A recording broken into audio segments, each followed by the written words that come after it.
Hi there. Surprised seeing you. It's not my usual yelling at city council time, but we've got an even better opportunity today. And it's yelling at the Denver Downtown Partnership, which is the group that is really, really mad about the unhoused people in Denver and have decided to have a training session so that you can show up and defend them, defend your right to pedestrian friendly corridors downtown without having to look at homeless people. And the best way to do that is by pressuring city council, which is something I've been saying all along. Hey, Richard 41116, welcome. So what I really want to do, other than making sure that this is as widely available as possible, because the way they decided to invite people to this felt a little exclusionary, and I don't like that.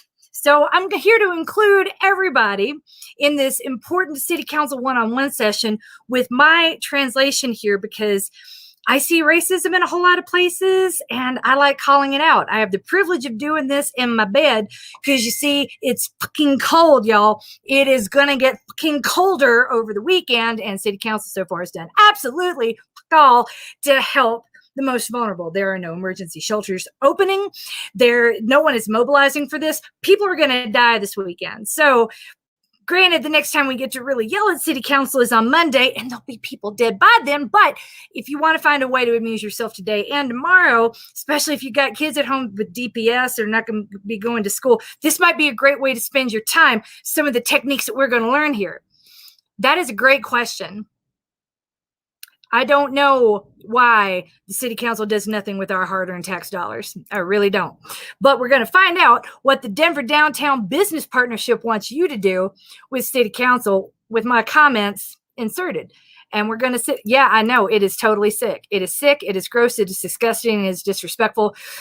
I'm not good just letting people die personally, which is why this is how I choose to use my privilege and what little social capital I've managed to accumulate in my 42 years on this planet. It's calling out stuff like this. And interested to see what I get to yell at this afternoon. So if you're bored, or if it's 5 o'clock where you are, go ahead and grab something, have a seat, and get ready to use your voice, your constitutionally protected right to curse at every single elected official while they're doing their job, or to the partnerships like this one that try to spend money lobbying those people to act in their best interests against yours. I'm not happy with that either. Oh, and here we go.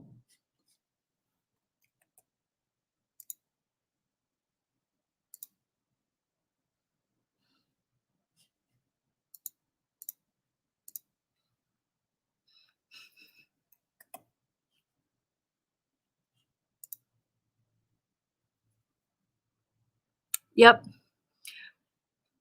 But I'm here to discuss, Shannon. The way they do it is one thing. The way I do it is probably not what they were expecting, but that's okay. City Live. I know it should be a discussion, but this is the Denver Downtown Partnership, right? These are lobbyists. These are business owners lobbying for their business interests. I'm telling you, if they can accord a space downtown, they've probably got more listening power than we do. Hi, everyone. Thank you all for being here today for City Lives City Council 101. Hi. I'm Britt Deal, manager of the Executive Office and Special Projects here at the Downtown Denver Partnership, and program manager for City Live, which is the partnership's resident engagement program. City Live is a platform for Denver residents interested in urbanism, place-based economic development, and coming together to build a center city where people and businesses of all backgrounds can grow and thrive. At the partnership, we advocate for vibrant parks and public spaces, a well-connected, accessible mobility network, attainable and affordable housing that accommodates all levels of our workforce, and ensuring that our center city is an inclusive place where everyone feels safe and welcomed.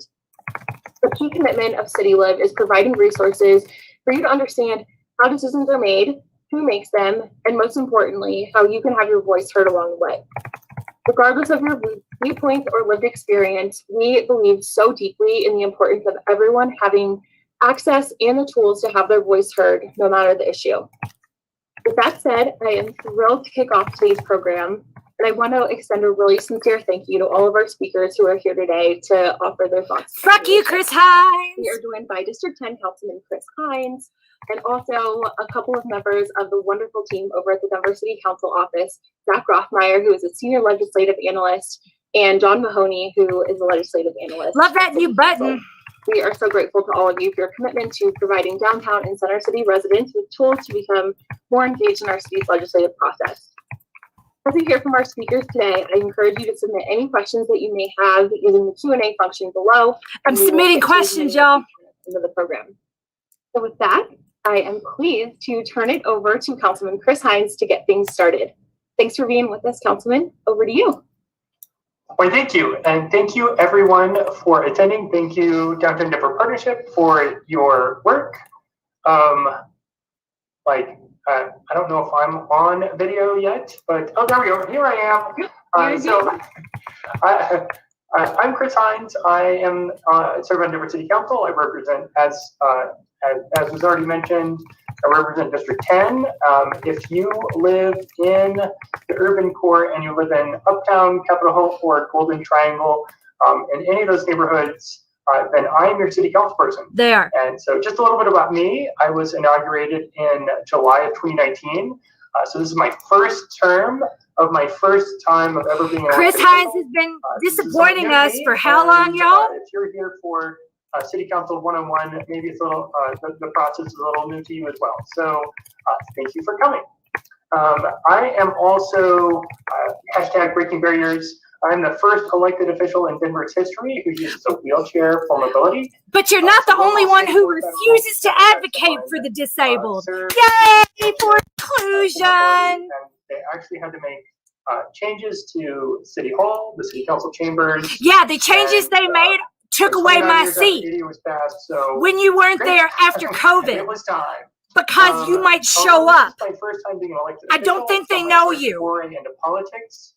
Before I was elected, I was an advocate for the disability community at the state level for years. Wouldn't know it. I had the wonderful privilege of Wouldn't know it. Having a law named after me in May of 2018. Governor Hickenlooper signed the Chris Hines Act into law. And I thought to myself, well, geez, if they're going to name laws after me as a private citizen, imagine what I could do as an elected official. Oh, we don't have to imagine anymore. So I believe our democracy is stronger when we all participate. And I also so do I. Believe our democracy is stronger when our elected bodies reflect the people they represent. So hopefully that's why you're here today. I actually wasn't originally on the program, so I want to give the Downtown Denver Partnership an extra thank you, because I just saw the email go through and I was like, I want to help. So do you know? I am going to turn that off. Right? It's got a bigger house than I do. That is that's how things work, right? Let's see. Okay. So as he's making no. Richard, he's making $125,000 a year. That's the highest turnout of any state. It's mine. It's my company. I use my company software to do this. So that shows that people are angry. Small business owner. People want change. What? Really? People angry? I was elected. But it also means it's good. Get the city council stuff. Now engaged in our a political process that have never been engaged in the civic discourse ever before. So it kind of shows. It's a webinar called City Council 101. So making sure everybody knows this guy's a jackass. So, and exactly what about him it is that makes him a jackass. I'm really excited. I don't like to just throw words and labels on people. I'm also really excited that we have programs like this to help get people up to speed with the process. I know that baby boomers are well engaged, and that's at least partly because they had civics classes when they were growing up, and it was an important topic when they were children.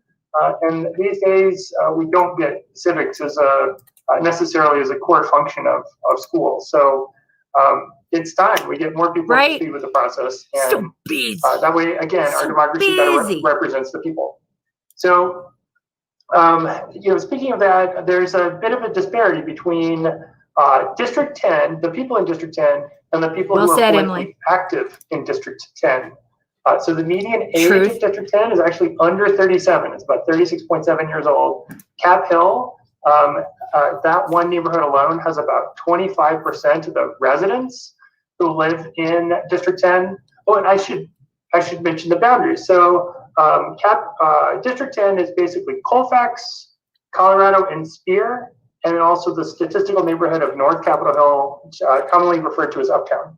But the median age of District 10 is 36.7, and the median age of the To most anyone watching populous right now, the neighborhood chat is in disabled, but the Capitol Q&A is Hill open, 31. wide open. But the median age of the District 10 person who is engaged in the political process is much older. I would say a generation older, and also it kind of shows we have in law, in Denver ordinance, the official way the city interacts with the people and hears from them, so shares official information with the people and way. hears back.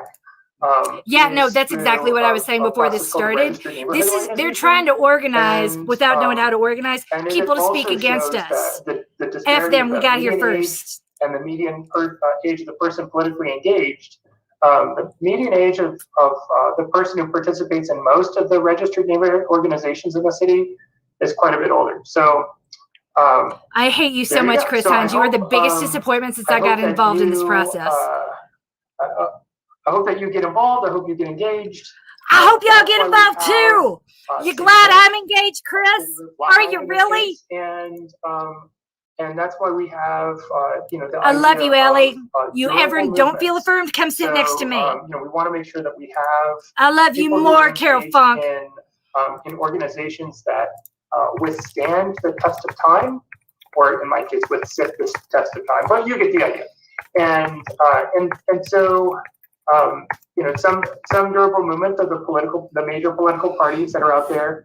But there are also similar organizations like the Sierra Club, or I don't want to name all the organizations because that would take forever. I don't want to name some of the organizations because then I'll miss one, but you get the general idea.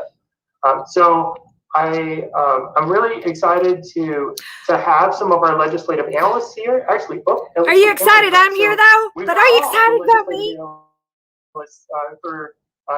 That work with City Council here today, and so I think my next I don't, Brent, I'm going to hand it back to you, and then you'll hand it over.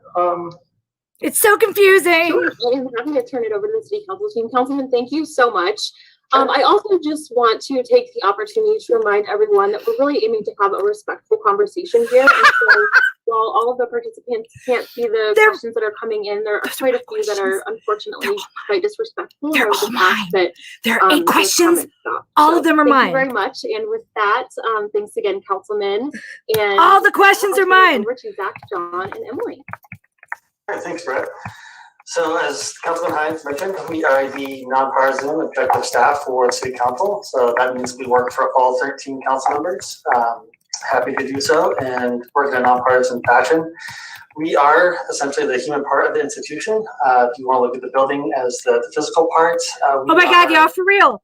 For real. No, my comments are disrespectful. I took screenshots of it. There are 11 comments in the chat. All of them are mine. Every single one. She's referring directly to me. Developing policy, whether it's outreach, but we're also always happy to come to neighborhood organizations. Her comments are disrespectful, but people dying is great. City in a more efficient manner. Myself, I'm Zach Rosmeyer. I'm the senior analyst there. I've been with City Council since I think 2014. Prior to that, I worked at various state legislatures, the Oregon legislature, the Colorado legislature. I did a short stint at the United Nations, and then spent about 4 years in the Department of Interior under the Obama administration. But I'd like to hand over to my colleagues. They can introduce themselves, and then we'll get the presentation underway. If they do boot me, y'all will get to see it. I'll go next. Hi, I'm Emily Lapel. I am a legislative policy analyst with Denver City Council. I've been working for the city and county of Denver for 4 years. I started off as an aide for Council District 9 with Councilman Albus Brooks, and then I went to Central State years ago. So it's been a really fun and educational journey for myself. I have a master's degree in criminal justice policy from the London School of Economics. Prior to that, I served as an AmeriCorps Vista, and I was a Fulbright Scholar as well. So super happy to be focusing on municipal government and the wonderful world that it is. Cool. Hi, everyone. My name is Joe Mahoney. I'm the newest member of our central staff trio here. I joined City Council staff last April. So it's certainly been an interesting first year on the job, as I'm sure you can all imagine, but very happy to be with City Council as the city has faced many opportunities and challenges presented over the last 9 months to a year. Prior to joining City Council, I was over at the National Conference of State Legislatures, which is based here in Denver, up in the old Lowry Air Force Base. And when I was at NCSL, Excuse me, I'm putting this on Twitter. If y'all want to follow me there, feel free. At Coach MK Fleming. Legislative institution and analyzing state legislative elections. So yeah, very happy to be here this afternoon. And thank you all for the opportunity to come talk to you for a little bit about City Council. All right, so I think we'll start our presentation, and let me see if I can. I'm usually on the other side of this, so if I can share the right screen, that would be great. Everybody looks good? All right, I see some thumbs up. So Denver City Council, as you know, Denver has a council, a mayor. There's a couple other elected positions, the auditor, the city clerk. But today we're going to focus on essentially Denver and Denver City Council and how to engage. So Denver's been around for a while. It's a home rule municipality under the Colorado Constitution. Doesn't mean much, but what that does mean is that it has certain freedoms to do what they want to do, essentially. So if you're not a home rule municipality, it's easier to explain that you can only do what the state has allowed you to do. So express powers are enumerated for non-home rule municipalities. There's a home rule municipality, as long as it's not conflicting with state law, can typically govern as they please. So Article 3, Part 2. As they please. You say that as though they don't. Powers are As they please. Yeah, I got it. Thank you. Passing ordinances, zoning, it doesn't specifically say zoning, but it is land use. Appropriations, that includes the budget, contracts, temporary permits, and referred measures. So we'll go into a little bit what that looks like. So City Council has the ability to pass ordinances. They can initiate them, but 99% of everything that comes forward comes from the mayor's office, and I'll explain a little bit why that is in a moment. But they can make laws and impose fines. I put an asterisk up there because there's a caveat there. And I'll go into strong mayor form of government shortly, but council can only make laws and impose fines on what other administrative bodies do not have explicit power over. For example, in the charter, DOTI, so the Department of Transportation and Infrastructure, actually has charter authority over the right-of-way. So if Councilman Hines would like to go and regulate how parking works, please regulate Hines. I would love it if Hines actually did something. So that'd be great. Other than putting a button on his website to report goddamn unhoused encampments. Policies move forward. Zoning, this is the majority of what you'll see on a Monday night. Land use, obviously Denver is growing exponentially. That includes development and rezoning. So there's kind of two different ways that the body sits as a quasi-judicial body. And what that means is that they are making the ultimate decision. Thank you, David. They are the adjudicator Thank for you, applicant that David. wants to change the zoning or any change to the Let's zoning show code. them what disrespectful looks like, For example, y'all. last Monday night, the administration brought forward in concert with a few council members an amended version of the group living ordinance. That would fall on the latter. So that's a text amendment to the zoning code. But because it does affect land use, council gets to sit as a quasi-judicial body for that. But more often what you're going to see is a plot of land just down the street that somebody either wants to build, say a guest house out back to rent out to their in-laws. Or, in the case of downtown Denver, more likely it's going to be a large apartment complex or mixed-use development is typically what you see downtown. Downtown does have its own zoning code, but that's really just around the 16th Street Mall area. But up into 5 Points, obviously with the growth up there, it creeps north a little bit. And so, for example, last week in the Land Use and Transportation Committee, we had an Arkins Court rezoning. This is phase 4 or 5 of a project that is looking to go in there. It's been fairly contentious as it moves forward, but they have to apply and get council approval for each phase of that project to move forward. You're right, Jeff Campbell. You're right. I'll stand down. On council's authority. So, at least in the Q&A, but here in my live stream, I'm going to be as aggressive as I want. Involve anybody who wants to speak up. So they know we're watching. They To disabled the chat. We will hear you. So many fuck yous. So many fuck yous.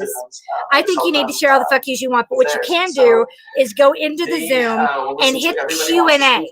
Chat's disabled. I think I might have gotten a little unruly, but you can still go into Q&A and type a question in there.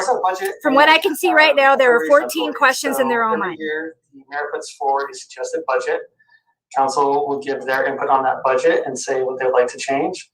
The mayor can either accept those changes or reject those changes. And then when the budget comes up, council can either vote to amend the budget and hope that they have a veto-proof 9-vote majority, or reject the budget. This year, they got pretty much, I think, everything they asked for. It was something like $4 million in additional funding for projects that council had identified need for. But then along with that is any appropriation. So this will probably come into fruition in 2021 because we don't know what the economic outlook is necessarily going to be like for the city. So in a year where, say we're budgeting, we'll use round numbers for $1 billion, and say 1.1 billion comes in revenue, Denver is de-Bruced, and so we can use that revenue, but the mayor's administration cannot use that revenue unless it is appropriated by council. And council now, since thanks to the voters last November, has the ability to actually initiate those appropriations mid-year cycle. So prior to that, council could only appropriate money if it was something put forward by the mayor's office. So now council, if there are excess funds, could initiate an appropriation measure themselves. Contracts. So this is a big one. This is what you usually see on the consent agendas. Anything that's over a $500,000 contract gets approval by city council. This has been the same threshold since 1982. You can imagine what inflation has done to that. So subsequently, council looks at about 1,200 of these a year. Temporary permits. So council does not have purview over the right of way, but they do have a say. Is it really for us though, Brian? So if, for example, on the 16th Street Mall, Hard Rock Cafe wants to put a I'm here to get Hines, an elected official. If he can't take it, he needs a different job. Because right now what he's doing is sucking. He added a button to his website this morning to report encampments. It's not okay. Shorter temporary permits do not need council. And they can't kick me out. They shouldn't be able to kick me out because I pay taxes. I am here. I have a voice and it counts. They ain't saying aggressive yet. None of you have. Also includes parkland. And then lastly, but certainly not least, are referred. So you apologize if you like, Brian, but you don't get to do it on my behalf. I have nothing to apologize for. 0.25% for a parks tax that passed last year, and that was the first referred measure from council in a number of years. Last year, I think there were, or actually, last election cycle, there were 7, 8. John and Emily may be able to weigh in on the exact amount, but so council's putting forward a lot more referred measures now that gives you as the voters the ability to make those decisions for the city. So as I mentioned before, Denver's a strong mayor form of government, and that doesn't mean that Hancock can bench press more than our staff. It just means that they have a little more power enumerated to them. So in the actual charter, the powers are, the parks director has authority over parkland, or the director of the Department of Transportation and Infrastructure has authority over infrastructure, streets, right-of-way, as I mentioned earlier, or the Department of Safety. That person has specific enumerated powers and charter that gives them authority over the police force. And so during last summer, when council wanted to make some sweeping changes, they don't have a huge ability to make those changes without working with the administration. So it does force both parties to come to the table if they want anything. But really where council's power lies is with the budget. So, if council, did you hear that, y'all? Council's power lies with the budget. Fund those. So you do have a little bit more authority in that sense. So most of the city are run by those administrative agencies. There are some non-charter agencies, I believe excise and licenses. So our marijuana policy, I don't believe is a charter agency. Then we also have enterprise funds. So the Agreed, airport Danny. takes in its own revenue through gate fees and concession agreements. So they're self-funded. So they have a little more freedom on how they act and how they manage the airport. This is not to show us how to engage. This is to deter us. I'm so mad at that comment, Brian Wilson. I don't know what you were thinking. Contracts with provider, but they have to The be reason I'm here revenue and streaming neutral. this So is the because parks, what they want us to know, general fund budget does not how have they pay want us to for view this the golf process courses. matters. Danny Revenue hit that the those nail golf on the head courses here. brings in, They want us to pays think for golf everything's courses. already done behind the scenes and And stay there's a lot home. of, city-ish Of course they are. organizations. Yes, they are. So That not is exactly necessarily the part of plan. City or the city structure and charter, but the city has a lot of involvement in them. So these stuff like the art museum, the SCFD fund. So that's like the other museums, the Denver Zoo, for example. But also things that are not quite as fun as that, like Dura and some other agencies that are state-led or federal that have to work intimately with how Denver operates. So the nitty-gritty council structure. We have 11 districts in Denver. Councilman Hines is, as you mentioned, Capitol Hill. Councilwoman Sita Baca is downtown Denver. Then we also have 2 at-large that represent the entire city. So these districts have been essentially static since 1971, and so you can imagine the population difference in the last 50 years. So their jobs get harder, but they don't get more support to do those. So I guess in 1971, you're looking at probably 40,000 person districts. I believe Councilman Hines and Councilwoman Sita Baca have about 75 to 80,000 in their districts at this point. By charter, we get 4 weeks off a year. They can call other weeks off, which they've done on occasion, but typically it's just the Independence Day, Memorial Day, Labor Day, and then a week at the end of the year. Otherwise, they meet every Monday for those Monday night meetings. Uh-oh. Subsequently, Monday night meetings are the Katie. only thing that's really required of Just make sure it council wasn't members to do, aggressive. but their scope of authority is grown obviously over the years. And they've very good at constituent services, as well as developing policy and passing legislation. Council members are allowed 3 terms.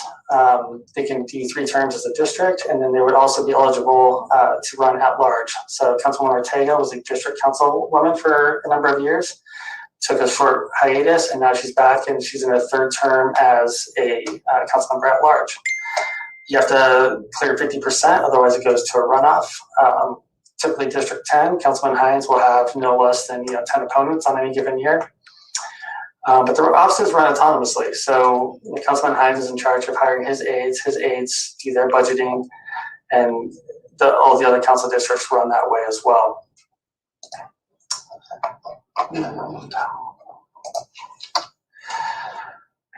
So the actual organization of council, it's not quite as stringent as you see the federal, especially with the impeachment proceedings going on. The council internally does elect the president each July. By tradition, nothing's written down, but the presidents have typically served 2-year terms. Again, that is tradition. So anybody that would want to run against Councilwoman Gilmore next Anybody want to July run can against certainly Gilmore? do that, and there's Who nothing wants to run prohibiting that. against Gilmore? There's also a pro tem, which will serve in the absence of the president. The president, in addition to being the face of council and running the meeting on Monday night, they also decide the structures of the committees as well as the chairs of those committees. When I first started, there were 6 committees. Now there are 4 with a committee of the whole as well, so 5 standing committees. So they choose those chairs and what each of those committees' jurisdiction is. We'll go into that in a little more detail in a moment. During committee, these meet during the day on Tuesdays and Wednesdays right now. Again, that's at the deference of the president. But the majority of the agenda, what you'll see is a consent agenda, which is your typical run-of-the-mill contracts, cleaning services, infrastructure, that sort of thing. But then you'll have hearings on something that is a little more involved, especially stuff that's involved with the community. Emily will go over a little bit more of how the safety committees look lately, because that's certainly taken in a lot of committee input. Typically, it's a 4-week process from the time that council gets the bill. So every Tuesday, council gets a handful of bills from the administration. I think this week we got about 20. But it's anywhere from 20 to 60 on any given week. The council members sort through those with the assistance of myself and our staff and decide kind of what goes for hearing, what goes on consent, and help those move through the process. The president is also ex officio to each committee. So right now, each committee has 6 members, but the president does serve on those committees if she is present. And so that would make a majority 4. And so they would be the tiebreaker, and I guess it'd be 7 with them. So it would be a tie, but if there's an absence, it's always helpful to have them there, and they do count for quorum. So the council meetings, this is a little more prudent because this is where your participation really shines. Public comment every Monday at 5 o'clock. So you can sign up and speak on whatever you like. This is a good opportunity to address your council members. If they sit and listen, they don't respond to give more time for folks to listen, but they often do respond offline. Council gavels in at 5:30. Typically, the order of operations are, basically we'll do the Indigenous recognition along with the Pledge of Allegiance. Then we'll go to council announcements, any communications from the administration. We have proclamations, which are essentially honorary pieces of legislation. So if there's a community member who's really done outstanding work, a lot of times council members will like to highlight those members of the community. It's a good time for them to come down and get honored by council. And then we go into the public hearings after we vote on all the items up prior to that. By rule, council public hearings cannot start before 6 o'clock. This allows more folks to come in and have the opportunity to speak to quasi-judicial or courtesy hearings. The difference between those two, so as I mentioned earlier, quasi-judicial are required by law and everybody gets to speak. A courtesy hearing is typically on something that would be controversial. So, body cameras for safety, some of those contracts where you're not necessarily talking about the contract as much as what that contract means. And those can be anywhere from 30 minutes to an hour. Sometimes we've let those go on longer than that. And that's all at the deference of the president as well. Council also has a unique power that I've never seen in any other legislative body, and that is to introduce legislation on the floor. So the council member, as long as they file it by Thursday at noon, can introduce any piece of legislation they want directly onto the floor. So they can force a vote on essentially anything they want. If it's after that, they would, if it's after Thursday at noon, they would need a vote to suspend the rules to do a late filing. But it does give a lot of power to an individual council member if they ever wanted to introduce legislation that was on their own merit. So we'll go into a little bit what the committees look like, and we'll try to finish up pretty quick, and I'm happy to answer any questions you guys have. So start off with land use, infrastructure, and transportation, or refer to this as LUTI. This committee meets pretty much 48 weeks a year. This is every Tuesday, 10:30 in the morning, typically 1 to 3 zonings, also historic designations. So everything from Tom's Diner, which is a little more downtown oriented, to some like a chapel up in Berkeley, or some places over in Park Hill recently. So those also come to the Land Use Committee. Councilmember Chris Herndon is the chair currently. He's from District 8, which is over in Park Hill, Central Park. Vice chair is Councilwoman Sandoval, and she's up in Northwest Denver. We also have, I won't read the names, but you guys can look down the list. Also put Stacy Gilmore on there because she is ex officio, so she does sit on all committees. So in the current rules, this is what LUTI's purview is over. So the majority is community planning and development, public works, and parks and rec.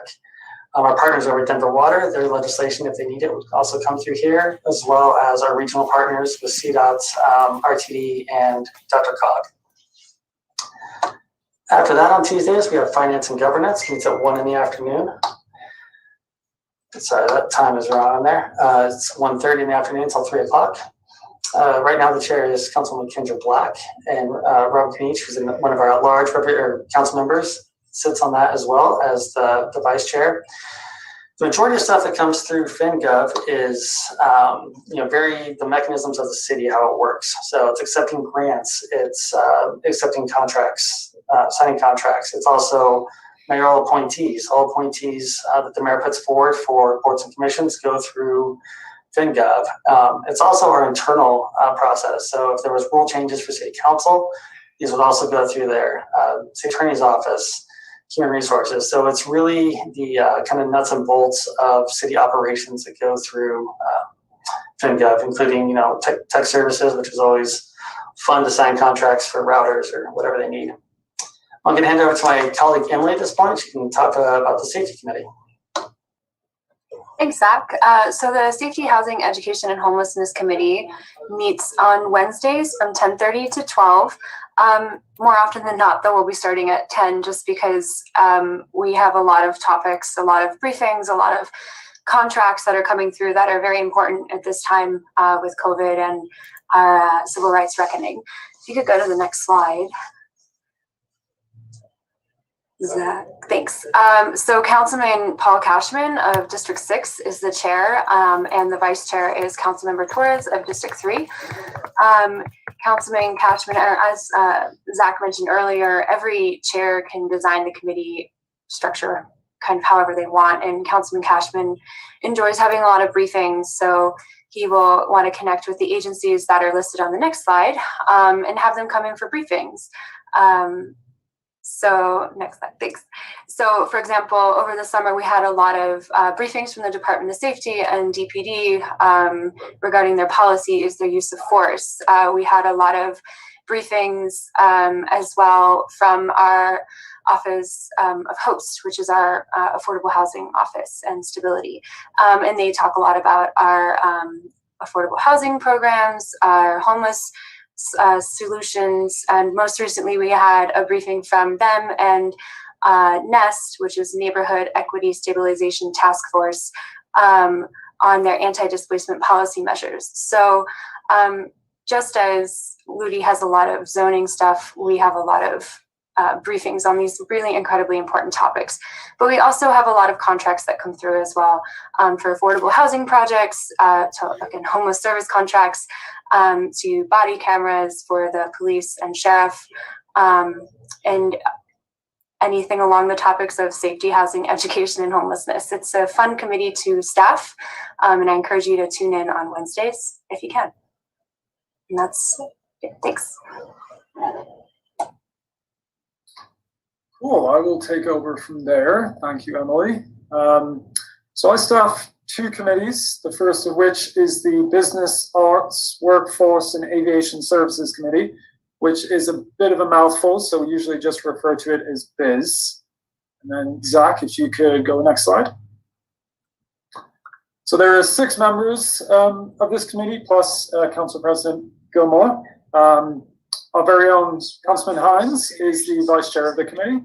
And then Councilman Kevin Flynn from Council District 2 in Southwest Denver is the chair of the committee. Next slide, Zach. So like the 3 aforementioned committees, Ludi, FinGov, and Safety, BIZ is a legislative committee working with a variety of city departments and agencies to study and discuss proposed legislation before it proceeds to the council as a whole. As you can see here, BIZ works with 4 city departments: excise and licenses, arts and venues, the Office of Sustainability, and the Office of Economic Development, or DEDO. Additionally, BIZ also handles all of the legislation stemming from DIA, which, as Zach mentioned earlier, is an enterprise fund. There's also a handful of other entities that work with BIZ on occasion, including the Downtown Denver Partnership, Visit Denver, the zoo, museums, and other cultural facilities. You want to go to the next slide, Zach? Thank you, sir. So I included this slide just to give you a sense of the type of legislation that BIZ looks at by providing some recent examples. So, for example, from the airport, of course, we have all things related to the Great Hall project and all of the associated contracts. From DEDO, we have some of the Workforce Innovation and Opportunity Act programs, including the Work Now program, which I'm sure many of you are familiar with. From Arts and Venue, we have things like the Convention Center expansion project, which went through BIZ in the fall. And then Excise and Licenses tends to be one of our quieter agencies, but they recently put forward a amendment to the short-term rentals. So that is BIZ.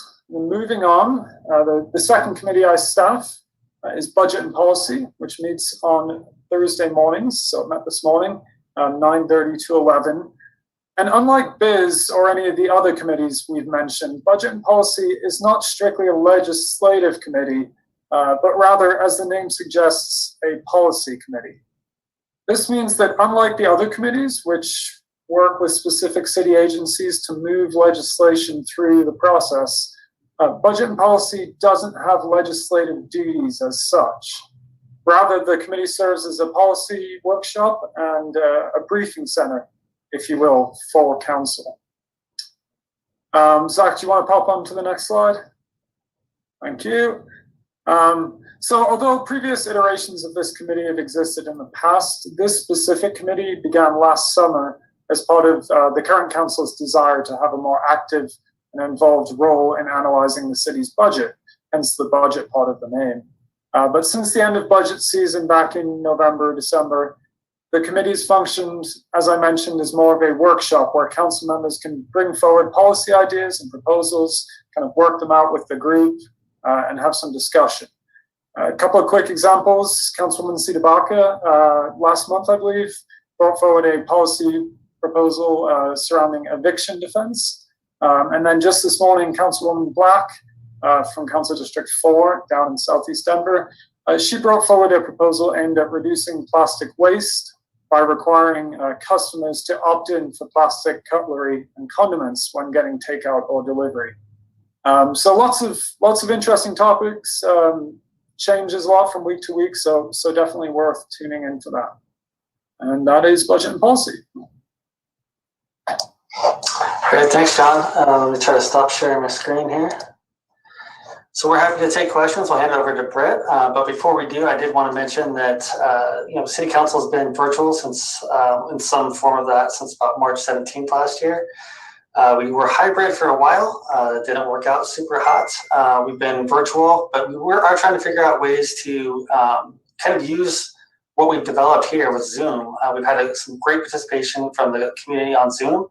And so just to let you know, we are working to figure out when we do go back in person, when this pandemic is done, ways to still get remote participation for folks. So we do have cushions on the chairs in the chamber now. It makes them a little more comfortable, but it can be a long night in there. So we are working on ways that you guys can still participate virtually, but always happy to receive suggestions and anything you guys have or ideas on how we can continue to increase that public engagement. And I also want to thank the Downtown Partnership for their time, and as well as everybody who's logged into this for taking time out of your day to kind of learn a little bit more about civics, and happy to answer any questions you guys have. Great. Thank you so much, Zach, and thank you, John and Emily and Councilman Hines. That was really a fabulous overview, and just so appreciative again for your time. So we have quite a few questions here. So if I don't answer yours within the next 10 minutes or so, feel free to follow up with me. Happy to help get that question answered for you. I will also just say a lot of you asked about the wonderful PowerPoint that the City Council team just shared, and it sounds like we will be able to share a version of that. So we'll follow up with all attendees with PowerPoint after this. So with that, let's jump into questions. So the first one is for Councilman Hines, and Sarah asked if you could describe how your perception of the role or certain aspects of local government might have changed since becoming a council member. It's a really great question. So thanks, Sarah, for participating, and thanks for your question. So I grew up in rural Texas, and in Texas, there's a school there, a university called Texas A&M, and they have a saying. It was originally a military college, and the saying for Texas A&M, the students there, they say, those on the outside can't understand it, and those on the inside can't explain it. And it's totally the case. Even as a candidate, I had no idea what, well, I had a little idea, but the difference of actually being an elected official versus what I thought my office would be is entirely different. So the experience is interesting because of now that I'm starting to understand the inner workings and how each committee works and how the process of how a bill becomes a law like that Schoolhouse Rock thing from years ago. And it's a really interesting and complicated process, but it means meeting with a lot of people, and I don't know how people are candidates and elected officials at the same time. I mean, being a candidate was a full-time job, and being an elected official is way more of a job. So I don't know if that totally answers the question, but definitely it is a totally different world than what I was expecting. Thank you, Councilman. So next question comes from an anonymous attendee, and this one is a really great question. So when a bill is approved in a committee to go before the full council, will the language or attributes of the bill change at all between approval at the committee level and when the full council votes on it? Yeah, that is a good question. So only if it's noted in committee. So it would pass out or pass out as amended. And so the committees are not actual part of a legislative reading. So up at the State House, first reading is in actual committee. Denver operates a little different than that. So it's a little more, nothing is official until it's filed on that Thursday, but it won't change from committee if it's voted out of committee unless the council members have amended it. So they can either make those amendments by concept and then get the new language by the time it's filed, or just say that, hey, there's a typo on page 5. Can we, fix that before it goes forward, and then vote out of committee. So it won't change. Nothing of substance will change. Be pretty nefarious if it did between being voted out of committee and being filed, unless council has voted it out as amended. Great, thank you so much. So we actually had a couple of different questions about the RNO process. Can anyone kind of speak to how RNOs fit into this engagement process that you all follow? Sure, happy to take it. The RNO process is more of a mayor's administrative function. The RNO lists are kept by CPD. The RNOs register with CPD. The outreach the council does, we have a mailing list. I think it goes out to all RNOs, anytime that we give the agendas and that sort of thing. I saw Emily's hand pop up, so I'm going to let her kind of chime in on that a bit. Yeah, thanks, Zach. I saw the question by one of the, is there a list somewhere of the agencies that must notify RNOs? That list is actually in our municipal code, which you can find online. And it has a long list of all the different, and I can send it to you, Britt, has a long list of all the different reasons why RNOs need to be notified and how frequently they need to be notified. I apologize for any background information. I share an office with my husband. It's very helpful and interesting to go through that list. But like Zach said, you have to register with CPD to become an RNO, and then you are actually only notified within a specific geographic boundary. And so in your RNO sign up with CPD, you have a geographic boundary that you place, and only zoning applications or excise and license, like cabaret licenses, you'll only get notifications for that geographic boundary and not for the whole city. Yeah, and I should say we use a lot of acronyms in the city. CPD is Community Planning and Development. We've been at this a while, and so it's secondhand to us, but that is the mayor's organization that is in charge of land use. So not only in charge of land use, but permits. So your construction inspections, your neighborhood inspections, as well as the zoning is all part of Community Planning and Development, which we just lovingly refer to as CPD. Great, thank you both for that. So our next question comes from Carlin, who asks if you could explain a bit more the difference between an at-large council member versus a district council member. Sure. So at-large represents the entire city. There are 2 of them, and so they're more policy focused, right? They're not necessarily answering constituents. We have a giant pothole in the middle of Spear, so they're more trying to address some of the bigger picture issues, and have. Councilwoman Kniech has put forward an eviction defense program that was a pilot and now is fully funded by the budget every year. that's in the city and county building, and that helps get legal representation for folks facing eviction. Obviously going to be a big deal coming up this year. Some of the other, nothing else coming up on top of my head, but the two at-large, are voted in by the entire city, just like the mayor, the auditor, and the clerk are. But they do focus on those bigger picture issues. Not to say that the district council members can't, but they have a million other things on their plate as well. And so the 9 districts, I did include, so when I get this presentation out to you guys, I did include the link to Denver's page. If you click on it, it'll show all 11 districts, and then you can look up any address and it will tell you who's the council person for that district. Great, thank you so much. So next question comes from Tess, and it's a really great question about the public comment process in general. So you mentioned that there is a general public comment session at the beginning of every city council meeting. First, how can you find out when and where you can sign up to testify? And also, if council doesn't directly respond to those comments, can you talk a little bit about how council does address the comments that they hear at public comment every week? I paraphrased a little bit, but great question. Yeah, that is a good question. And it's hard for me to answer because we do have, I refer to council because we, the 3 of us work for the entire body as council. I think to answer that question effectively, there are 13 different personalities up there and different ways that they approach their jobs.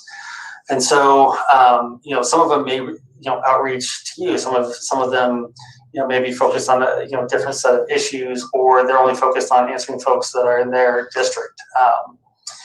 That is to say, the squeaky wheel gets the grease. And so try everything you can. Come to the public comments, sign up for the required public hearings to talk about the bill. On the required public hearings, you do have to talk about the bill, or you could be gavelled down, just general rules of procedure. But that general public comment from 5 to 5:30 is great, and I don't think it ever hurts to follow up with an email or a direct call or communication to a certain council member you're trying to address. I'd also like to take Councilman Hines to address this a little bit too, as a sitting council member, maybe how he addresses it or how he sees that as outreach. Yeah, thank you. I was hoping to field the question as well. So part of the as I mentioned in the introduction, it's important that we all get involved and engaged. And when I was elected, it's crazy that I was just elected a year and a half ago. But when I was elected a year and a half ago, there were only opportunities for public comment twice a month, and they were not recorded. They weren't broadcast on Channel 8. And so we have already passed 2 new laws. The first was to make public comment before every council meeting. And the second was to televise those meetings. And so it was kind of an interesting discussion that wasn't unanimous. So the way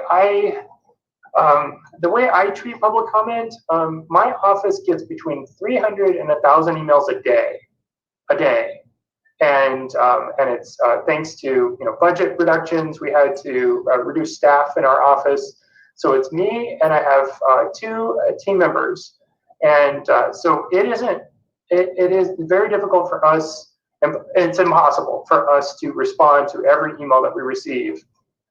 We read them, and I see, I think it's important for me to listen in a bunch of different ways. So we also use social media, Facebook, Twitter, Instagram, LinkedIn. We have a website. We have the official Denver Gov website. But public comment is yet another way for people to have their concerns heard. And so if I recognize many of the names in the questions from our public comments, and so we see you often, and so it's just another way to make sure that if you're sending an email, sometimes you'll just send it to my office, or you'll send it to all the council members. This is another way, another vehicle for you to get your thoughts and ideas and concerns heard. So in many ways, and there are a lot of people from District 10. who participate in public comment. If I were to share maybe a little bit of feedback, a bunch of people self-identify as which district they live in. If you're not already doing that, I would encourage you to do that, because I know that I pay more attention when someone is a direct constituent of mine, and I would imagine that it would be the same for other elected officials, my colleagues. Thanks for that great perspective, Councilman Hines. Really appreciate it.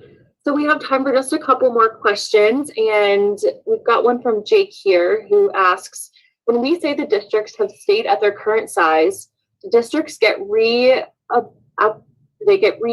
if one district grows in population relative to others? So, do you mind if I take this one? Yeah, We're actually in a really fun time right now because we're about to do redistricting. So the census happens every 10 years, unless you have a president like Donald Trump that defunds the census. But we'll get to that in a second.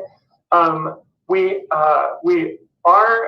do a census every 10 years, and then as soon as the census is complete, we redistrict. And we're at a really fun time because we're finishing up the census, we're about to redistrict, and our 2 at-large members are both term limited.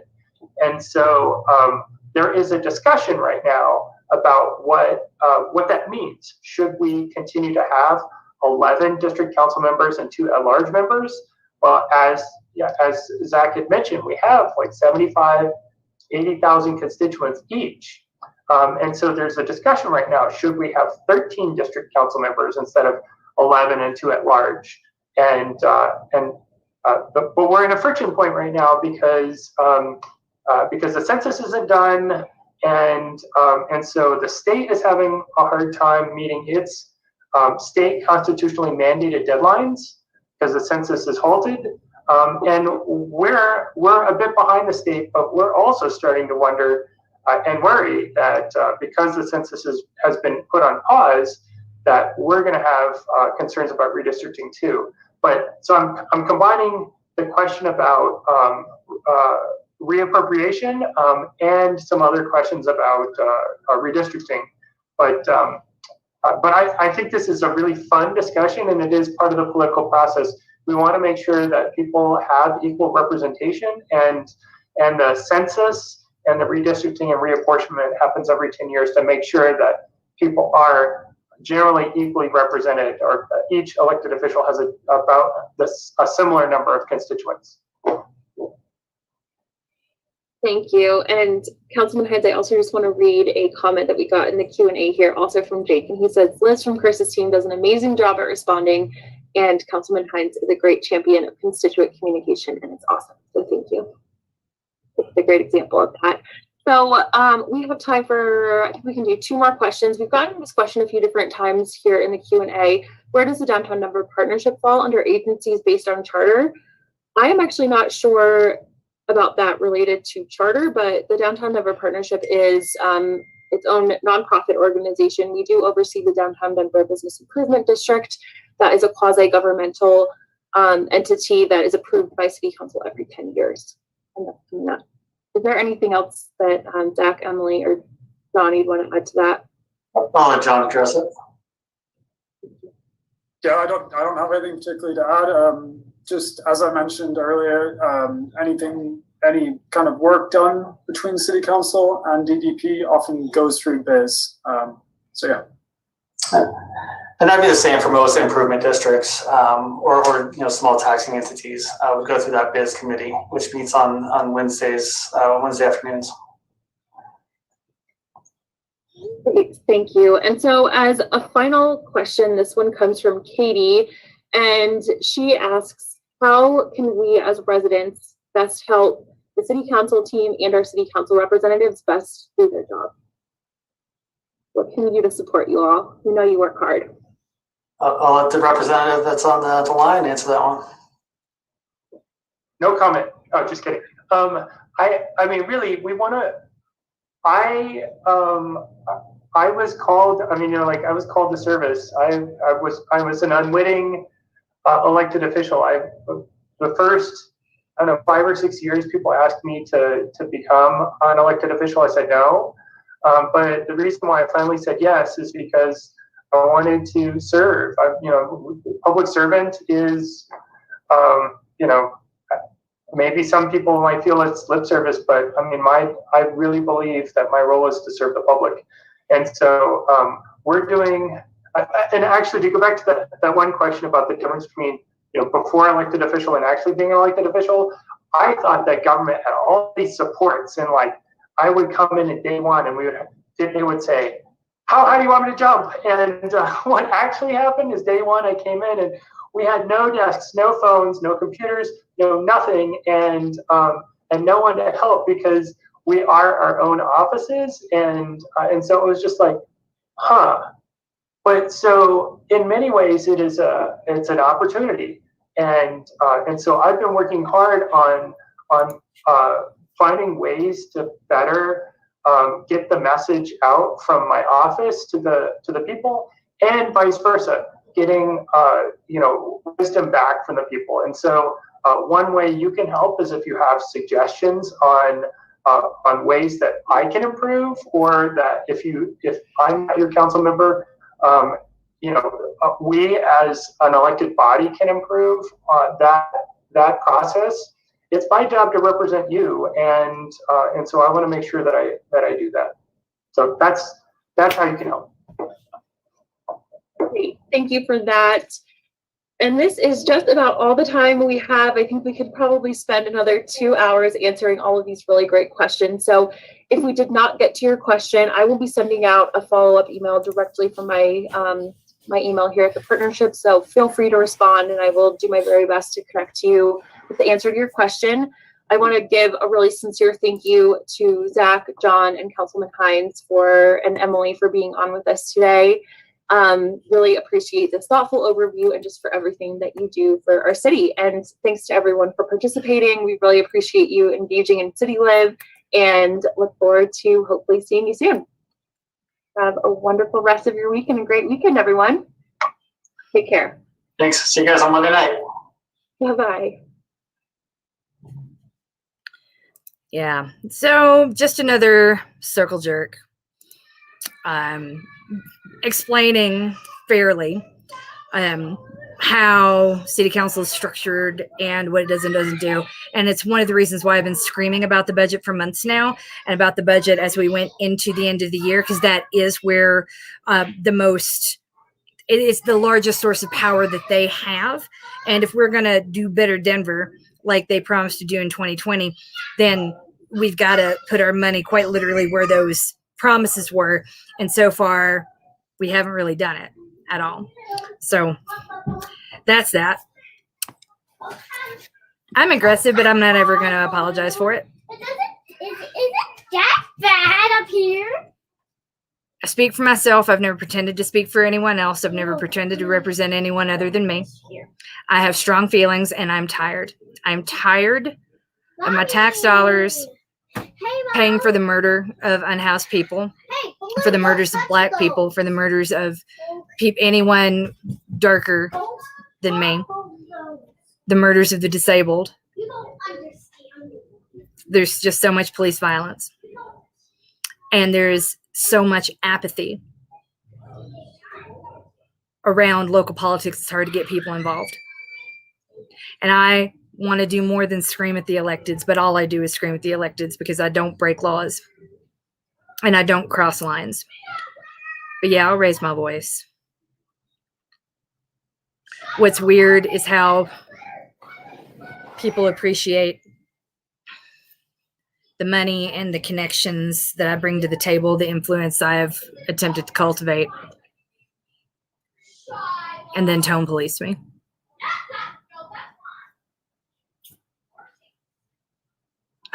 I'm nothing but consistent and clear. You get what you get. So yeah, I speak for me and no one else. And so be it. I'm going for a run. I don't have to do any of this.